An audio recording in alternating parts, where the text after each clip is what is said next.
పేరు క్షీరద. నేను ఒక గ్రాడ్యుయేటెడ్ ఫిజియోథెరపిస్ట్ని. అయితే ఈరోజు వీడియోలో అసలు ఫిజియోథెరపీ అంటే ఏంటి, దాని యొక్క ఇంపార్టెన్స్ అంటే ఏంటి అనేది నేను మీకు క్లియర్గా చెప్పాలనుకుంటున్నాను. చాలామందికి ఫిజియోథెరపీ అంటే ఏంటో తెలిసి ఉండొచ్చు, కొంతమందికి అసలు తెలియకపోయి ఉండొచ్చు, కొంతమందికి దాని ఇంపార్టెన్స్ ఏంటో కూడా అసలు తెలియలేని వాళ్ళు చాలామంది ఉన్నారు. అయితే ఈ వీడియోలో అసలు ఫిజియోథెరపీ అంటే ఏంటి, అసలు దానివల్ల ఎన్ని బెనిఫిట్స్ ఉన్నాయి, అసలు మనం ఫిజియోథెరపీలో ఏం చేస్తాము అనేది క్లియర్గా నేను మీకు ఎక్స్ప్లెయిన్ చేయాలనుకుంటున్నాను. ఫిజియోథెరపీ అంటే అదొక మెడికల్ అప్రోచ్.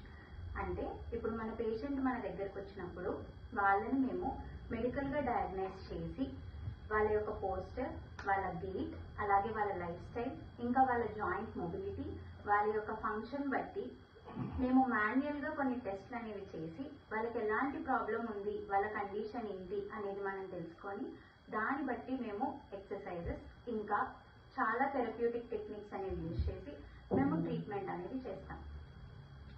అయితే ఈ ఫిజియోథెరపీలో మనం డ్రగ్స్ అనేవి ఏవి వాడకుండా, అసలు డ్రగ్స్ యూజ్ చేయకుండా మాన్యువల్గానే కొన్ని లైఫ్ స్టైల్ మోడిఫికేషన్స్ చేసుకుంటూ, డైట్ మెయింటైన్ చేసుకుంటూ, అలాగే చాలా ఇంపార్టెంట్ అయిన ఫ్యాక్టర్ మన లైఫ్లో ఎక్సర్సైజెస్తో, ఇంకా కొన్ని చాలా అడ్వాన్స్డ్ ట్రీట్మెంట్ టెక్నిక్స్తో మేము మీ కండిషన్ని డిక్రీజ్ చేసి మీ లైఫ్కి ఇంకా ఎక్కువ ఇయర్స్ని యాడ్ చేసేలాగా మేము చేస్తాం.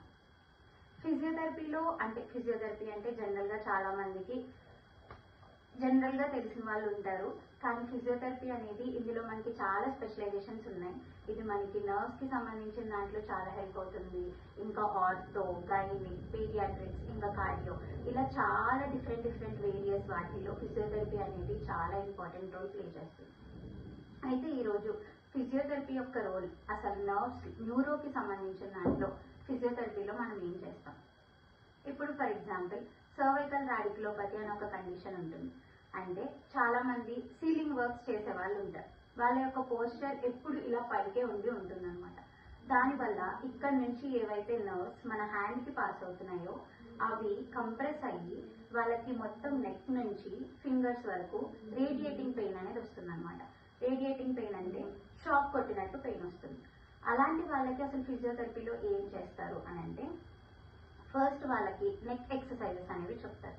ఆ నెక్ ఎక్సర్సైజెస్ అనేవి చేయడం వల్ల ఇక్కడ కంప్రెషన్ ఏదైతే జరుగుతుందో దాన్ని ఈజీగా మనం రిలీజ్ చేసి వాళ్ళకి ఆ షాక్ లాంటి పెయిన్ ఏదైతే ఉందో దాన్ని మనం తగ్గించవచ్చు. అలాగే ఇంకా కొన్ని థెరప్యూటిక్ టెక్నిక్స్ని యూజ్ చేసి మనము ఈ సర్వైకల్ రాడికులోపతిని కూడా మనం తగ్గించవచ్చు. ఇలా మనకు చాలా కండిషన్స్లో ఈ ఫిజియోథెరపీ అనేది చాలా ఇంపార్టెంట్ రోల్ అనేది ప్లే చేస్తూ ఉంటుంది.